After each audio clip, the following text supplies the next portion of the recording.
Good afternoon, everyone. My name is Catriona McDonald. I work at the City of Glasgow College and I'm an IT support analyst. So my talk is users, updates and compliance. Oh my, I do understand this is before lunch. I want to get lunch, so hopefully this shouldn't be too long a session. So just to tell you a little bit about myself, I actually started off as a nurse. I did say that in the panel yesterday, but I studied nursing. Kind of one of the key moments of when I was a nurse that made me decide to go into IT. I needed to print the morning report. This was night shift, and it was coming out about 5 o'clock. So we're kind of running near to when handovers were coming over. And I was like, okay, this is a problem. Our printer wasn't working. We didn't know what the IT number was. So I decided to have a look. Being kind of slightly techie, grew up with technology. I was like, right, okay, how hard can it be to see if I can connect to the printer next door? Turns out whoever was the IT admin of that place did a great job on labeling those printers. It's because I managed to attach it to the printer. And that's when I thought, maybe I should start looking into another career if nursing is not the job for me, which, as life has it, it wasn't. I went into IT, started in the Apple Store, went back into nursing, and then went back into tech. So moving on to the first. So computing is not about computers anymore. It is about living, because how many use their kind of smartphones for their alarm in the morning?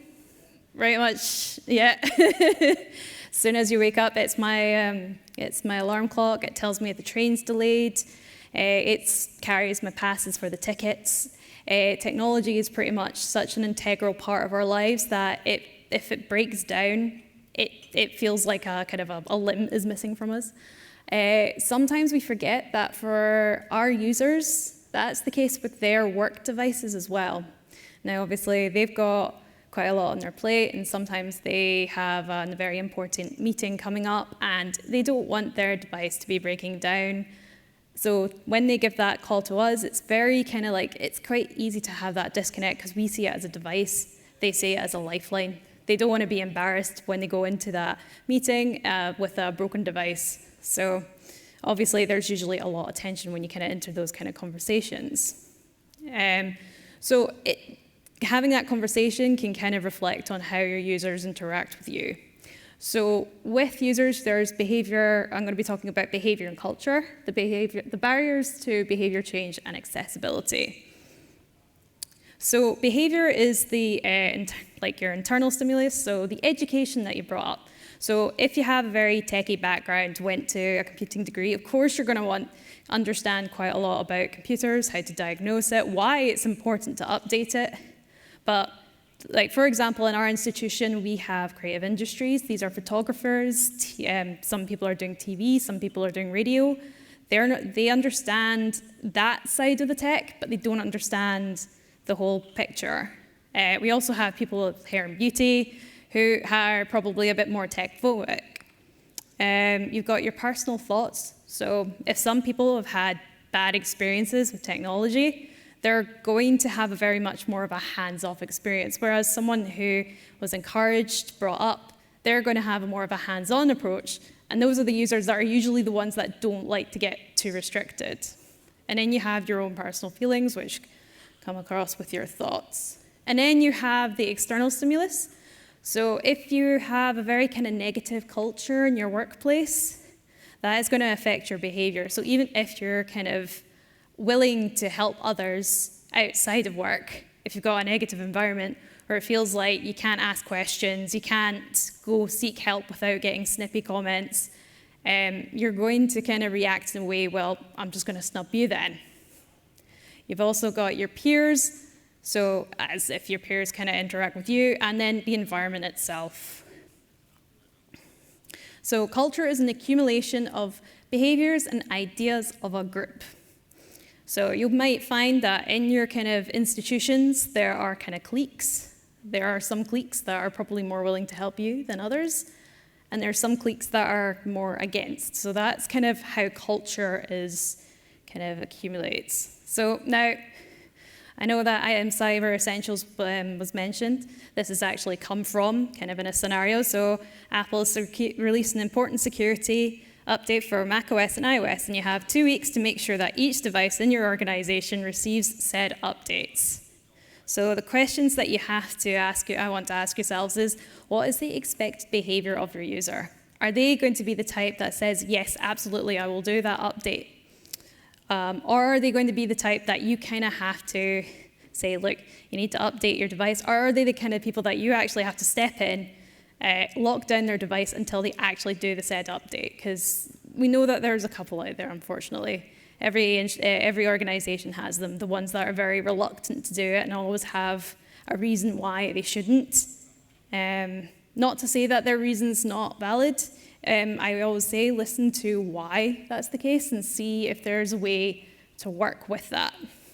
So what's the current culture towards updates? Are people very happy to do updates? Are they afraid to break stuff? Because especially in an education kind of standpoint, we've had stuff where classes are getting taught. We use, in our TV department, we use Avid. Avid's very well known for breaking when updates come out. So sometimes it's really kind of, people are quite hesitant with updates just in case it breaks that, because they don't want to be standing in the middle of a class with 30 students saying, sorry, we can't teach you this, the update broke the machines. And what are the kind of potential barriers in this scenario? So what I mean by barriers is either a lack of understanding, lack of perceived control, because we as administrators can be quite controlling with the devices.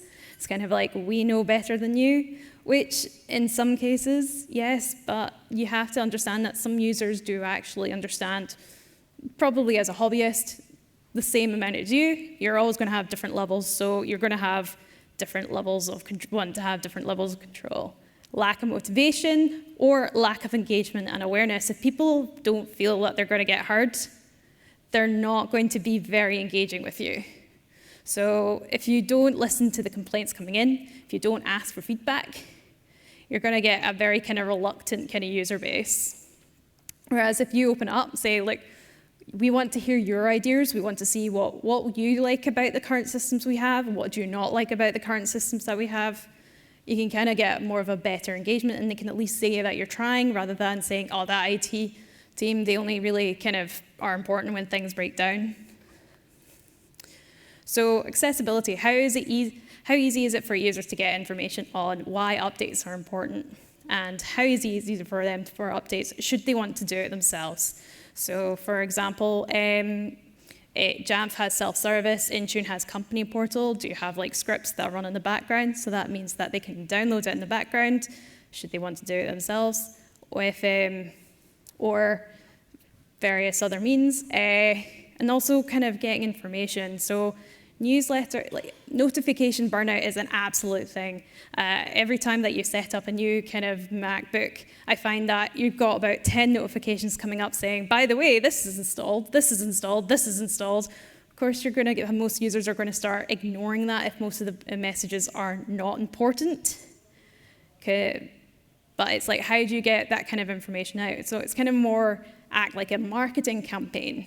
Like if you've got kind of screens, say for example, we've got screens around our organization, so you can easily put a wee notice as like saying, have you updated your device yet?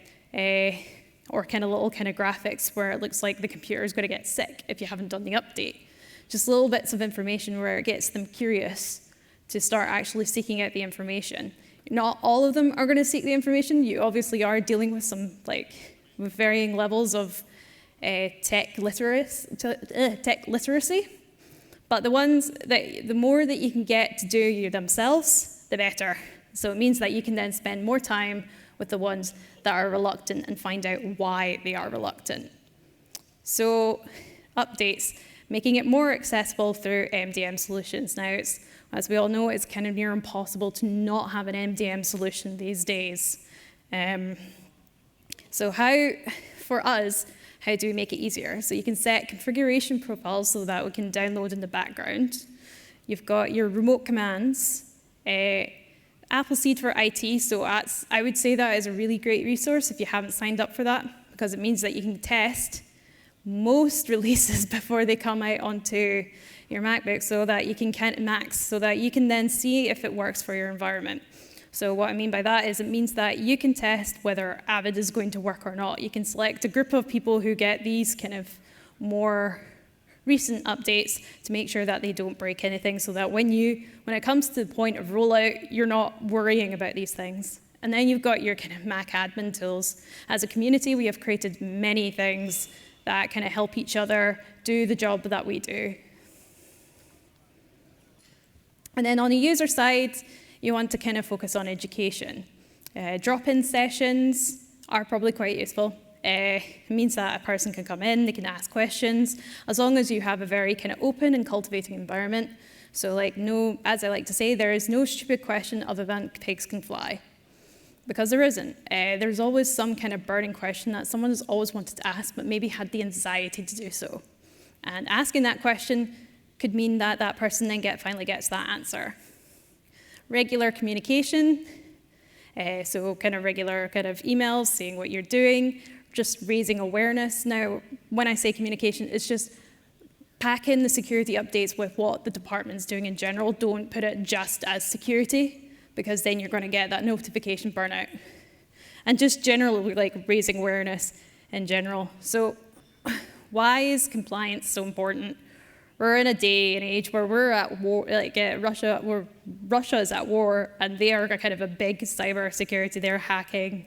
There's viruses that are kind of out, and there's always threats to like ransomware. So your data, you need to make sure that your data is safe, and it can your data is only as safe as your weakest link. Now, when you're kind of looking at cybersecurity, it's usually more the user side. That's why you want to raise awareness and education.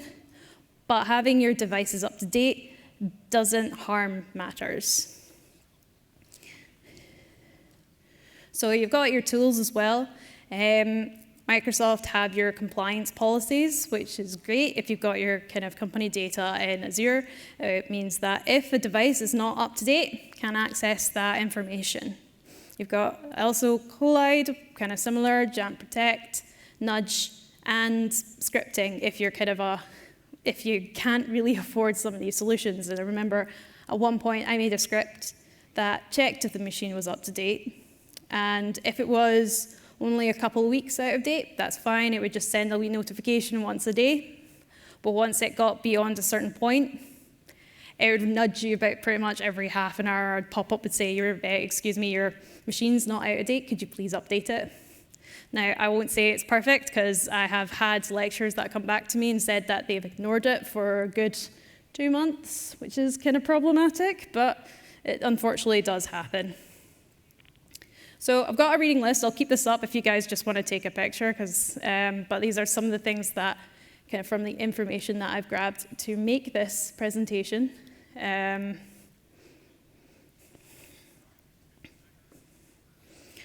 And then some useful links at the end.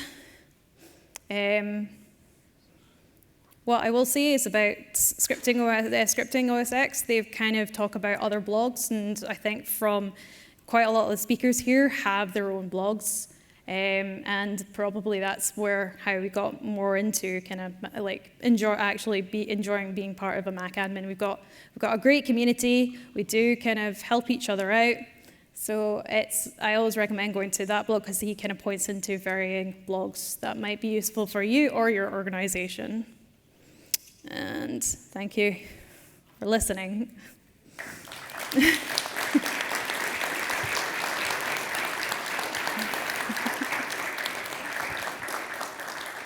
Thank you, Catriona. Do we have any questions?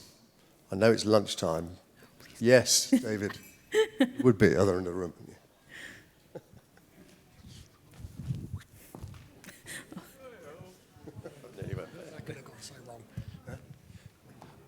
Hi, on the remote commands bit, so trying to push updates using remote commands, MDM, just curious, how effective do you find that? Yeah, well, that's the thing. That's why I said yesterday I would like more verbosity in that kind of side of things. But I was speaking to apparently there is a wee API from Apple that does kind of look into that and tells you the progress of what's going on. But I find that I find for most of our fleet, it works. But there's always going to be a few catches, as if they've been turned off, or there's network issues, or kind of multiple things. When you're looking after a fleet of over 500, there's always going to be a small group that just don't get it. But I do find it's like, my favorite one is probably just pushing it out and saying like, push it up and let the user update it. But after 3 deferrals, it just does it. But I try and use that more towards the end of the 2-week period so that we can kind of get people to more try and update themselves, because there's nothing more annoying than going into a meeting and then having an update thrown right up in your face. But at the same time, we kind of need to make sure that we keep our data safe. So the answer to that is, I find remote commands useful for the most part, but there are some niggly bits that I would like to get feedback from. Any more? Oh, Okay. not going to jump the chair this time. That was risky.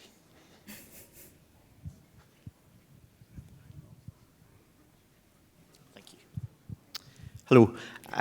You mentioned education for users being an important thing, which I absolutely agree with, and I'm sure most of us have all come across that, especially if you've got different levels of kind of aptitude technically.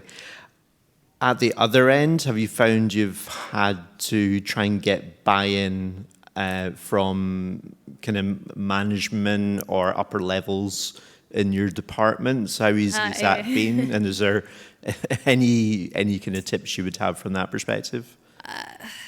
There's always one person in my department that decides that they don't want to do it. It's more that it's because it's a hassle and they just rather just keep things as they are. Everyone, even though they should know better, it's kind of like, it's one of those things like the worst patient that you'll get from a doctor is a doctor themselves, because they'll think they know better. Developers, actually, I find one of them we have in our team can be a bit kind of like, I don't want to do the update, and I was like, can you please do the update? So this is as politely asking before we kind of force it on you. We'd rather, but yeah, there's always resistance. And there's, as I said, it's just finding out why there is that resistance. And if there's, for example, if it's someone that's kind of resistant because they're afraid that something breaks, you can see if they want to do the betas first, because it means that if that does break, there is still time to turn it back, give that feedback, and then when it comes out, hopefully that bug has been fixed. But with reluctance, it's more working with the reasons why. No matter how stupid they are, because some people are just, even if they're very technical, they might have a reason. It's like, well, this breaks my coding, and I need to find out why. So then you can say, well, why don't we work on a more kind of DevOps environment where you can kind of put your code in that and see if that breaks stuff, rather than putting it on your machine immediately and testing it that way and see how it goes. So it's finding the kind of middle ground to make sure that the update does actually get out, because that's, at the end of the day, that's the most important thing. Any more? Thank you very much. Oh, I think there is. Yeah. Pardon? Hey, so you mentioned some of the tools that we use to kind of implement those changes and keep people up to date. And I think last year, I can't remember who it was that said it, but they used the phrase using the loving mallet of correction, I think, which is still probably one of my favorite phrases. But from a cultural perspective, you also spoke about there's always, like you say, there's always somebody who doesn't want to update. From a cultural perspective, what can we do, or what do you think we can do as IT admins to kind of encourage that culture of keeping up to date and keeping patched, really? Yeah, I think more kind of, because if you find that it's a group of people, is actually inviting that group and seeing if they want to be part of a forum, and get them kind of having that discussion, because sometimes it's actually harder to come to you and saying, I don't like doing this because of X, Y, and Z, but when they are surrounded with people having the same problem, it encourages that conversation, and then once you have that conversation, you find out the reasons, and then you try and kind of work through them to kind of take out the kinks and hopefully get a more kind of amiable conversation about updates. That's how I would do it anyway. That's great.